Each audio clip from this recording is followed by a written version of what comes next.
ज्योतिरादित्य सिंधिया कांग्रेस की पतली हालत देख हो गए हैं भाजपा में शामिल। क्या है खबर की सच्चाई?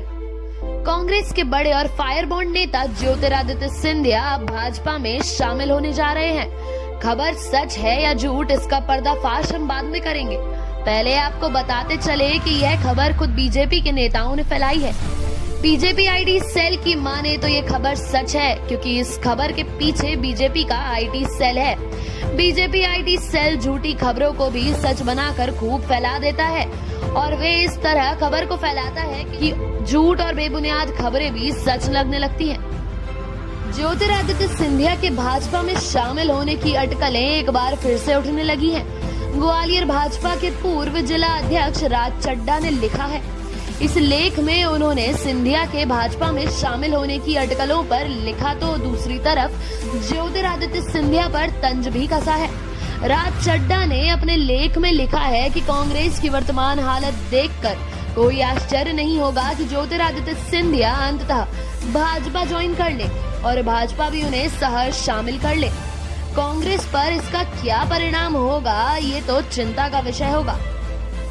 उनके इस पोस्ट के बाद बीजेपी आईटी सेल सक्रिय हो गया और देखते ही देखते खबर आग की तरह फैलने लगी। बीजेपी आईटी सेल व नेताओं की मान भी ले तो अब सबसे बड़ा सवाल ये उठता है कि कांग्रेस के इस दिग्गज नेता को भाजपा क्या पद देगी। क्या भाजपा अपने बड़े नेताओं को दरकिनार कर सिंधिया को अपने सर माथे पर बैठाने को मद्दा रखेगी? भाजपा के वर्तमान सर्वशक्तिमान क्या उन्हें दिल से स्वीकार करेंगे और अपने साम्राज्य की चाबी सहर्ष सौंप देंगे? प्रदेश में 2 नवंबर की स्थिति तो महाराज स्वीकार करेंगे नहीं। शिवराज और नरेंद्र सिंह उनके नेतृत्व को कभी दिल से स्वीकार करेंगे? शायद कभी नहीं। वैसे भी ऊपर से हाँ करके और अंदर से जड़े काटने में सिद्ध हस्त हमारे नेता ज्योतिरादित्य सिंधिया की गति सांप छछूंदर वाली न कर देंगे? कहा नहीं जा सकता। अब आपको बताते हैं कि ये खबर कैसे बाहर आई, किन स्रोतों से बीजेपी के नेता सिंधिया को लेकर अपनी थाली सजाए हुए हैं।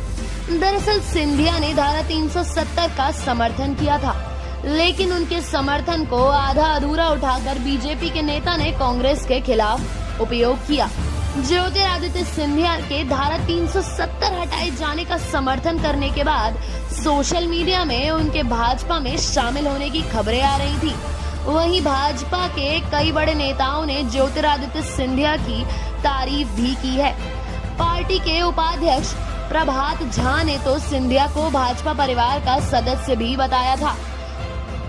इस पर जब हमने कांग्रेस का पक्ष जानना चाहा तो सबसे पहले हमने कांग्रेस के वरिष्ठ नेता दिग्विजय सिंह के दफ्तर में फोन लगाया, लेकिन दिग्विजय सिंह उस दौरान अपने दफ्तर में मौजूद नहीं थे।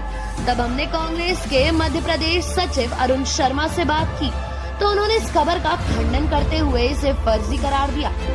अरुण शर्मा ने कहा है कि सिंधिया ने केवल समर्थन किया, लेकिन उन्होंने यह भी कहा है कि अगर यह सब संवैधानिक तरीके से संविधान के दायरे में होता तो अच्छा होता, जो कि यहाँ नहीं रखा गया। अरुण शर्मा ने कहा है कि सिंधिया ने समर्थन नहीं बल्कि सवाल उठाया है, जिसे भाजपा ने समर्थन समझ लिया।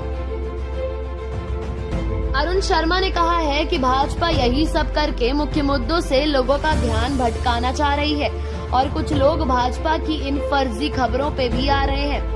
अब किसी को बेरोजगारी, महंगाई, आर्थिक मंदी, बंद होते कारोबार, आत्महत्या करते लोग, फांसी पर झूलते किसान नहीं दिखाई देते। अरुण शर्मा ने कहा है कि अभी हाल में ही झारखंड बीजेपी आईटी सेल के नेता के बेटे ने नौकरी छूट जाने के डर से आत्महत्या कर ली थी। मोदी, शाह और उनके समर्थकों की फिर भी आंखें नहीं खुल रही हैं। देश गर्त में जा रहा है और भुखमरी, बेरोजगारी का इंडेक्स बढ़ता जा रहा है, लेकिन बीजेपी के नेता सबको अपने झूठे हिंदुत्व और राष्ट्रीयता में उलझाए जा रहे हैं। वो दिन ज्यादा दूर नहीं जब भारत की हालत इंडोनेशिया जैसी हो जाएगी।